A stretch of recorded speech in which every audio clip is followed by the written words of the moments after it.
मंत्र भाग की महिमा। यत वह अशुद्धाः परा जघ्नु ततः वह शुन्नामि। तुम यदि अशुद्ध रहोगे तो अवश्य यही पराभूत होगे, अतः मैं तुम्हारी शुद्धता करता हूँ। मानव को पराजय का प्रमुख कारण यही है कि वह आत्मशुद्धि से वंचित रहता है। अपवित्र विचार या अन्य कोई दोष उसमें घुस जाते हैं। अतएव यदि हम चाहें कि अपनी विजय हो तो अपनी शुद्धता अक्षुण्ण रखना अनिवार्य है।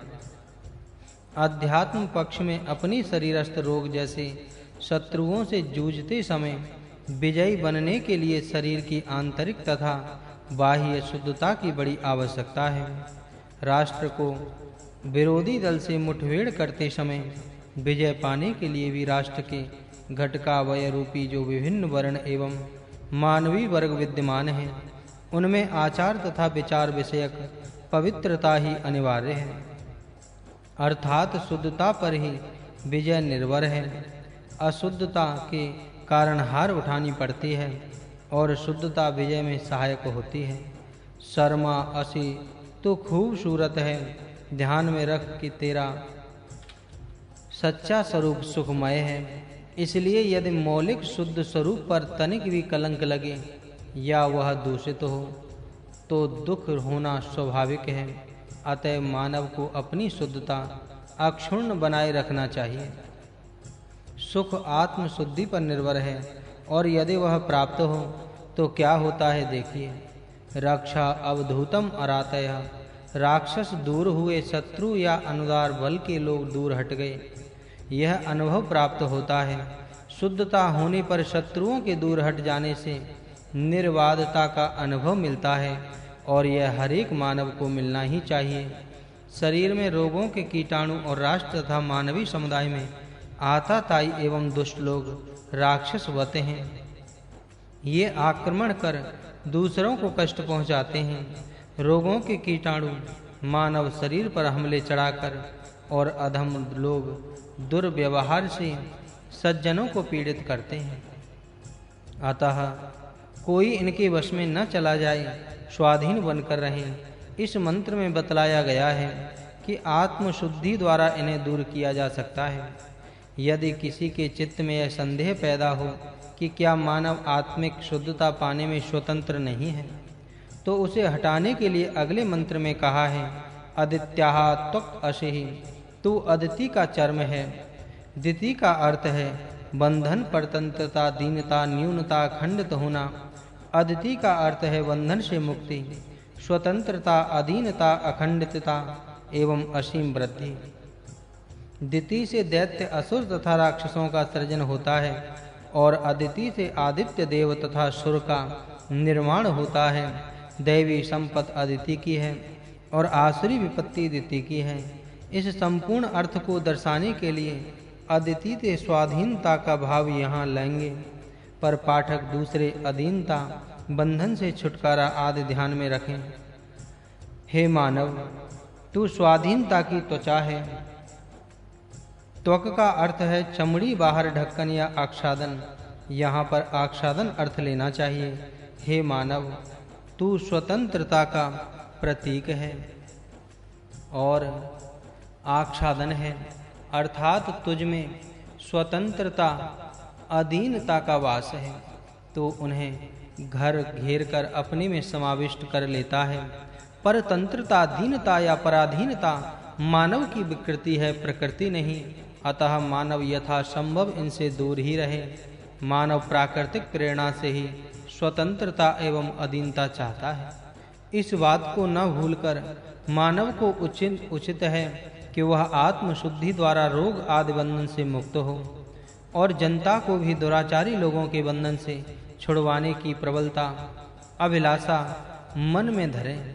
मनुष्य की नैसर्गिक प्रवृत्ति भी उसे ऐसी इच्छा करने तथा उसकी पूर्ति करने के लिए अविरत चेष्टा करने को प्रेरित करती है। कभी-कभी मानव दशा के हेर फेर से ओछे भावों से प्रभावित हो इसके विपरीत कार्य कर बैठता है। इसलिए कहा है, अदिति त्वा प्रतिवेत्तुः, स्वाधीनता मुझे तुझे जान ले। तू स्वाधीनता से परिचित रहे तुझे अधीनता प्राप्त होवे, स्वतंत्रता तुझसे दूर न चली जाए, क्योंकि तू स्वतंत्रता को व्याप्त कर उसे घेरने वाला या अपने समीप रखने वाला है। इस तरह नैसर्गिक स्वतंत्रता के भावों से युक्त पुरुष स्वतंत्रता के लाभों से परिचित रहे, नहीं तो जैसे एक कंजूस मक्खी चूस आदमी स्वयं धनाढ्य रहने पर भी निर्धन मनुष्य के समान बर्ताव रखता है, वैसे ही सर्वसाधारण मानव प्रकृति से ही अधीन तथा स्वतंत्र रहने पर भी कई कारणों से दीन एवं परतंत्र बना हुआ दिख पड़ता है। इन बाहरी कारणों से उसमें कंपी पैदा न हो, इस हेतु अगले मंत्र भाग में कहा है, वानस्पत्यः अद्रि असि प्रत्युबुध्ना ग्रावा असि। वनस्पतियों से व्याप्त पर्वत के समान तू है, बड़ी बुनियाद वाले चट्टान के समान सुदृढ़ तू है। जिस पर्वत पर बड़ी-बड़ी वनस्पतियां पाई जाती हैं, वह बड़ा ही सुदृढ़ तथा अविचल रहता है, भले ही उस पर मूसलाधार वर्षा हो या भीषण आंधी के आघात हों, वह कभी अपनी जगह से डांवाडोल नहीं होता, उल्टे अपने स्थान पर अटल खड़ा रहता है। वैसे ही मानव भी विविध संकटों के बवंडर में फंसने पर भी अडिग तथा अविचल रहता है। जिस प्रकार बड़े-बड़े शिलाखंड तथा चट्टान भूमि में बहुत गहराई तक पहुँचने के कारण अपनी जगह-जगह अटल रूप में अस्थित होते हैं, उसी तरह सदाचरण एवं संयम की सुदृढ़ बुनियाद पर खड़ा हुआ मनुष्य भी सुख दुख के एकोरों से अधिक मात्रा में प्रभावित ना हो, अपने कर्तव्य क्षेत्र में समत्व भाव से अटा रहता है। इसीलिए मानव बाहरी कठिनाइयों के आघात प्रत्याघातों से अपने कर्तव्यों को छोड़ देवे, ऐसी स्थिरता होने पर ही वह स्वयं अधीन सुदृढ़ तथा स्वतंत्र बनकर अपने शत्रु दल को परास्त कर अंतर्गत निजी तेज से उद्भासित होने लगेगा। ऐसी शक्ति पाने के लिए तू अपने आंतरिक स्वरूप से परिचित बन। आदित्यः त्वक्त्वा प्रतिवेतुः। अधीनता का आवरण तुझे परिचित तथा ज्ञात रहे, अधीनता का आवरण तुझे अपने अंदर ले, अर्थात तू अधीनता के कवच में जाकर रहे, तेरे चारों ओर अधीनता एवं स्वाधीनता विराजमान होती रहे। जिस वायुमंडल में तू संचार करता है, वही स्वाधीनता एवं भावों से परिपूर्ण बना रहे। मानव का मौलिक स्वरूप ही अधीन तनया आवरण है, वह अपने उस मूलभूत स्वरूप से परिचित रहे और कभी उसे भूल न दे कि वह दीनता के दलदल में फंसने वाला नहीं है, अपितु सारी दीनताओं को दूर हटाकर अपनी स्वाधीनता अक्षुण्ण रखने वाला है। यहाँ पर प्रायः कोई यह प्रश्न उठाए कि अज्ञान रूपी अंधेरे में वह संभवतः इसे भूल जाए, परंतु मानवीय आत्मा का स्वरूप किसी भी प्रकार के अंधेरे से अछूता एवं अप्रभावित है। वह तो प्रत्यक्ष प्रकाश रूप ही है। अग्नि तू असि, तू अग्नि का शरीर है। हे मानव, तेरी आत्मा अग्नि रूप है और तेरा शरीर ही उस अग्नि बाह्य आवरण है। वह प्रकाश में आत्म अग्नि तेरे शरीर में प्रतिपल प्रज्वलित हो उठता है। जहाँ पर अग्नि स्वयं धधक रहा हो, वहाँ पर भला अंधेरा पहुँचेगा ही कैसे? अतः हे मानव, तेरे निकट अज्ञान आदि अंधेरा आ ही नहीं सकता। हाँ, परंतु यदि तू ही स्वयं प्रकाशमान होना छोड़ दे और धीरे-धीरे बुझता चला जाए, तो अवश्य ही अज्ञान आदि अंधकार तुझे घेर लेंगे।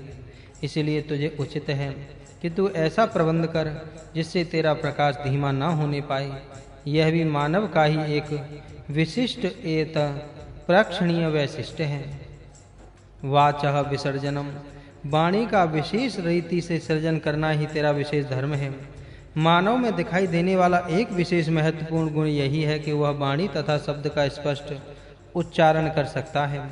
आत्मा के गुप्त संदेशों को शब्द समूह द्वारा व्यक्त कर देता है। यह सच है कि अन्य जीव भी कुछ शब्दों का सृजन कर सकते हैं, पर इस वाग सर्जन सामर्थ्य का जितना चरम विकास मानव कोटि में हुआ है, उतना अन्य किसी भी प्राणी मात्र में नहीं। मानव सृष्टि एवं अन्य जीव सृष्टि के बीच यदि कोई एक महान विभिन्नता हो, तो वही यही है कि मानव अपने अंतःस्थल के गुण भावों को भाषा वाणी के द्वारा भली भांति प्रकट कर सकता है, जब अन्य कोई प्राणधारी जंतु ऐसा नहीं करता है। इस शब्दवाणी निर्माण में मनुष्य का मानव तत्व छिपा पड़ा है। शेष मनोवेग तथा भाव दूसरे प्राणियों में विद्यमान है। आहार, निद्रा, भय, मैथुन आदि कई भाव समान रूप से सभी जीवनधारियों में पाए जाते हैं तथा वे मानव की संभाषण शक्ति किसी भी अन्य प्राणी में नहीं उपलब्ध होती है। अतः मानव की सर्वोपरि विशेषता वाक् विसर्जन ही नहीं है। यदि मानवत्व इस वाक् शक्ति पर सुतराम निर्भर है तो मानव को इस सामर्थ्य का उपयोग बड़ी सतर्कता एवं सावधानी से करना उचित है। कम से कम जिस शब्द प्रयोग से अपना मानव तत्व दूषित या अकलंकित हो, ऐसा कोई भी शब्द प्रयोग में ना करें। अपनी वाणी द्वारा मानव शुद्ध विचारों के प्रभाव को अवतरित रूप से संचारित रखे। ऐसे करने पर ही मनुष्य सुखपूर्ण जीवन बिता सकेगा। वाचा शक्ति या शब्द सामर्थ्य के दुरुपयोग से ही मानव समुदाय के कई संकट पैदा हुए हैं और बढ़ भी गए हैं। यह जानकर मानव अपनी वाक् सामर्थ्य को सतर्कता से काम में लाए।